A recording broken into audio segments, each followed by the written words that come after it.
মধ্যপ্রাচ্যের রাজনীতিতে এবার নতুন মোড়। দীর্ঘদিনের কৌশলগত সংযম ভেঙে এবার সরাসরি নিরাপত্তা চ্যালেঞ্জের মুখে সৌদি আরব।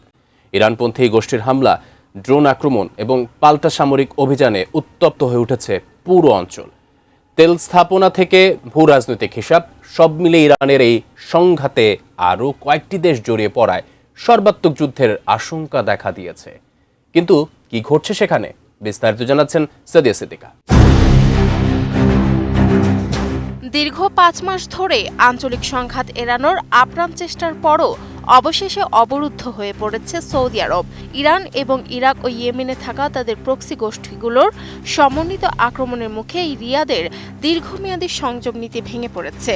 গত এক সপ্তাহে হুতিদের মিসাইল, ইরাকিদের ড্রোন এবং তেহরানের নতুন হুমকির মুখে বাধ্য হয়েই সামরিক সংঘাতে জড়িয়েছে দেশটি। মঙ্গলবার ভোরে এটি স্পষ্ট হয়ে যায় যে সংযম দেখানোর সুযোগ আর নেই। ফলে মার্কিন যুদ্ধ বিমানের পাশাপাশি সৌদি ফাইটার জেটগুলোও পূর্ব ইরাকে হামলা চালায়। বর্তমান এই বহুমুখী সংঘাতে ইয়েমেন ফ্রন্টে লোহিত সাগরের উপকূলে সৌদি তেল স্থাপনা ও ট্যাঙ্কারের উপর মিসাইল নিক্ষেপ করেছে হুতিরা।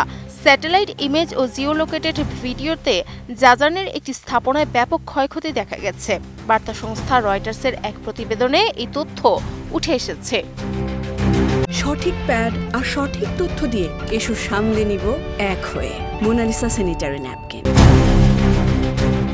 হরমুজ প্রণালী অবরুদ্ধ থাকা ইয়ানবু বন্দরের মাধ্যমে তেল রপ্তানি পরিচালনা করছে সৌদি আরব, যা বাব আল মানদেব অতিক্রম করতে গিয়ে হুতিদের হামলার ঝুঁকিতে পড়ছে। এছাড়া সম্প্রতি ইরানের সাবেক সর্বোচ্চ নেতা আয়াতুল্লাহ খামেনির শেষকৃত্যের একটি প্রতিনিধি দলের বিমানকে বাধা দেওয়ার অভিযোগে সানা বিমানবন্দরে বোমা হামলার জের ধরে সহিংসতার সূত্রপাত হয় এবং এর জবাবে হুদাইদাহ বন্দরে বিমান হামলা চালায় সৌদি বাহিনী। ইরাক থেকে আসা নতুন বিপদের সোমবার ও মঙ্গলবার দক্ষিণ ইরাক থেকে রিয়াদকে লক্ষ্য করে 30টিরও বেশি ড্রোন হামলা চালায় ইরান সমর্থিত মিলিশিয়ারা। 2019 সালের আবকাইক শোধনাগার হামলার কথা স্মরণ করে রিয়াদ মঙ্গলবার ভোরে সেন্টকমের সাথে যৌথভাবে পূর্ব ইরাকে মিলিশিয়াদের ওপর সুনির্দিষ্ট বিমান হামলা চালায়। সৌদি প্রতিরক্ষা মন্ত্রণালয় স্পষ্ট করেছে তারা সংঘাত বাড়াতে চায় না, তবে আগ্রাসনের কঠোর জবাব দেওয়া হবে। বিশেষ করে ইরান ইস্যুতে সরাসরি জড়িয়ে পড়ার আশঙ্কা রিয়াদকে সবচেয়ে বেশি বিপাকে ফেলেছে।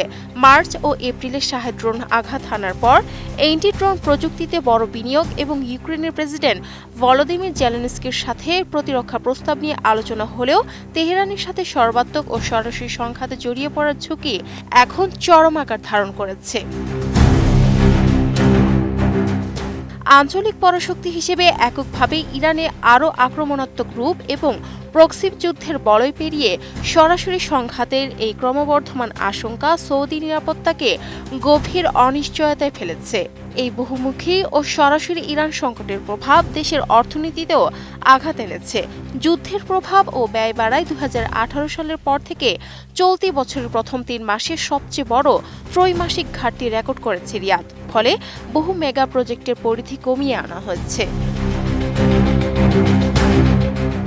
Sadia Siddika, ATN news.